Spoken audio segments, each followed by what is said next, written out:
Hello student, this is Mohammad Bilal Rahmani. Today we are going to discuss one or more question. Question is a CSIN NET दिसंबर 2012 का ये question, और ये question आपका part B का है। और question आपका रियल एनालिसिस की टॉपिक आपका लिमिट, कंटिन्यूटी और डिफरेंशिएबिलिटी से है आपका, और ख़ास करके इसका लिमिट से ही क्वेश्चन है। ओके, और क्वेश्चन आप तो फंक्शन आपका पहले एक बार रीडिंग कर लेते हैं। Let f be monotone non decreasing function, ये आपका इस क्वेश्चन का कीवर्ड्स है। रियल वैल्यूड ऑन आर, मतलब आपका फंक्शन जो है वो उसका जो डोमेन है वो क्या है, रियल नंबर है। ठीक है, options limit x tends to a approach f of x exist at each point of a. If a is less than b, then limit x tends to approach a plus of is less than or equal limit of f x tends to b minus approach, मतलब ये आपकी right limit और ये आपकी left limit. Okay, option third f is unbounded function. Option four the function gx e की power minus f of x is a bounded function. इसके चार option है, चारों ऑप्शन आपने देखा। क्वेश्चन को रीड कर लीजिए। ठीक है, तो function monotonic f is monotonic, वो क्या है, नॉन डिक्रीजिंग, मतलब फंक्शन आपका इंक्रीजिंग,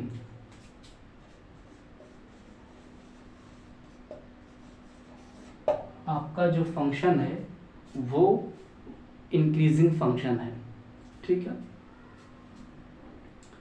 तो इंक्रीजिंग का मतलब ये होता है कि अगर आप उसका फोटो बनाएंगे ग्राफिकल अप्रोच से, तो उसका जो फोटो बनता है इंक्रीजिंग फंक्शन का, ये आपका ग्राफ जो हम बनाते हैं, ये मेरी पूरी रियल लाइन है, और जो उसकी वैल्यू आएगी फंक्शन की वो इस पॉइंट पे आएगी वर्टिकल लाइन पे। तो जो ग्राफ होता है वो ग्राफ हमेशा इस तरह बनेगा, मतलब आपका जो ग्राफ बनेगा वो ऊपर की तरफ उठा हुआ मिलेगा, कभी आपका ग्राफ नीचे नहीं गिरेगा, आपका ग्राफ हमेशा नीचे से ऊपर की तरफ दिखेगा। ठीक है ना, तो इसे कहते हैं मोनोटोनिक इंक्रीजिंग फंक्शन। और मोनोटोनिक डिक्रीजिंग फंक्शन मतलब ये कि आपका जो ग्राफ होगा वो नीचे की तरफ झुक जाएगा और गिरा हुआ मिलेगा, उसे कहते हैं मोनोटोनिक डिक्रीजिंग फंक्शन। अब ये तो ग्राफ देख करके चेक कर लेते हैं कि फंक्शन मेरा मोनोटोनिक है या फिर इंक्रीजिंग या फिर डिक्रीजिंग, वो आप ग्राफ देख करके चेक कर सकते हो।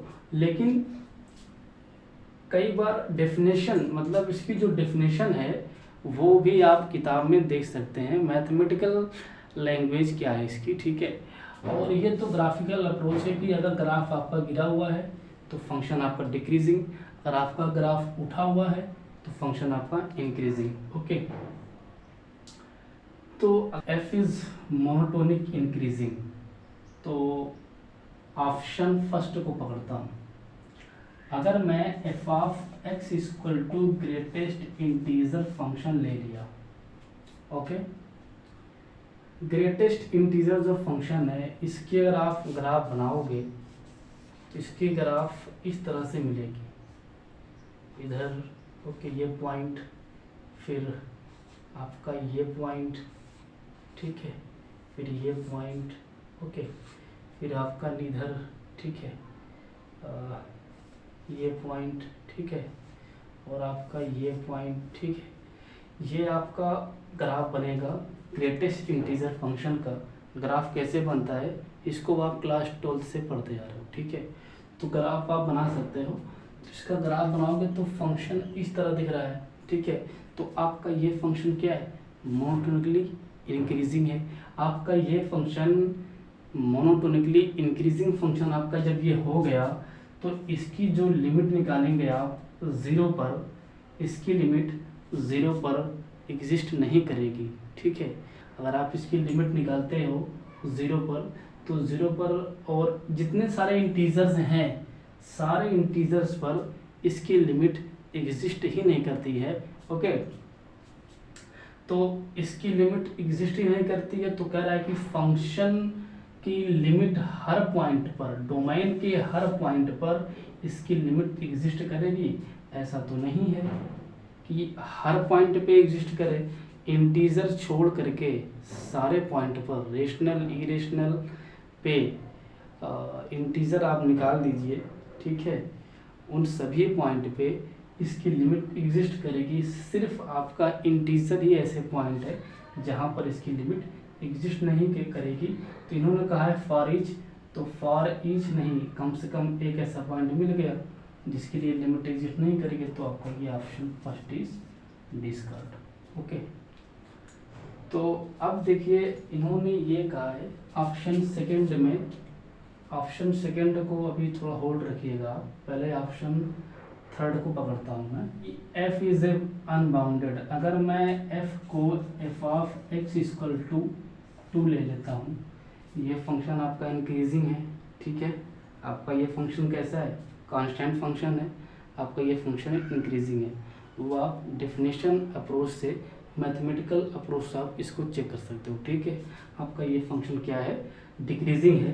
तो ये कह रहा है कि ये क्या अनबाउंडेड है, ये फंक्शन आपका बाउंडेड है, क्योंकि अगर आपने इसका मॉड लिया तो इसका मॉड जो होगा वो मॉड 2 हमेशा ये 3 से कम आएगा, तो आपका ये फंक्शन बाउंडेड हो गया, तो ये भी इसका ऑप्शन डिस्कार्ड।